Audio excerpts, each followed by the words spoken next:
যে রাষ্ট্রগুলো রয়েছে সেই জনগণের প্রতি আহ্বান জানাচ্ছি, আমরা ঢাকাতে আছি, আপনারা নিজ নিজ জায়গায় ঐক্যবদ্ধ হন। আমরা দক্ষিণ এশিয়াতে ভারতীয় আগ্রাসনের কবর রচনা করব। প্রিয় বাংলাদেশের জনগণ, আপনারা ঐক্যবদ্ধ হন। এই ডিসেম্বর মাসে পাকিস্তানের হায়নারা যেভাবে আমাদের উপরে দাঁড়িয়ে পড়েছিল, আমরা এই ডিসেম্বর মাসে বিজয় অর্জন করেছিলাম। আমরা এই ডিসেম্বরে আবার দিল্লির কোন ফেসিবাদী চোখ রাঙানি যদি আমাদের দিকে আবার ফিরে তাকানোর চেষ্টা করে, আমরা সে চোখ উপড়ে ফেলবো ইনশাআল্লাহ। শুধু ঐক্যবদ্ধ হন।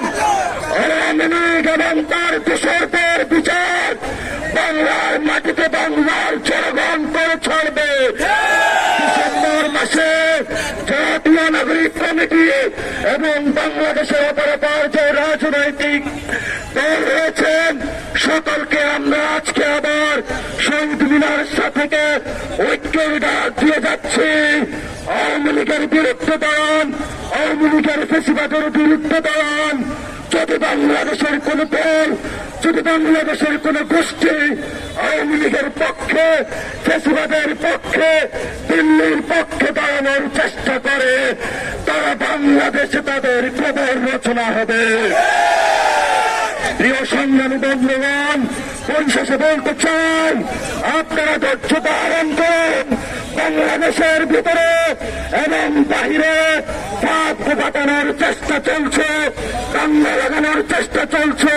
যারা আগরতলা রয়েছেন, মণিপুরে রয়েছেন এবং বিভিন্ন যারা সেভেন সিস্টারে রয়েছেন, আপনাদের উপরে জুলুমের অনেক নির্যাতন নেমে এসেছে।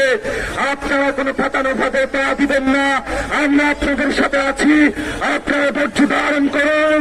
জয় হবে বাংলাদেশের, জয় হবে দক্ষিণ এশিয়ার শান্তিকামী জনতার। ইনকিলাব জিন্দাবাদ।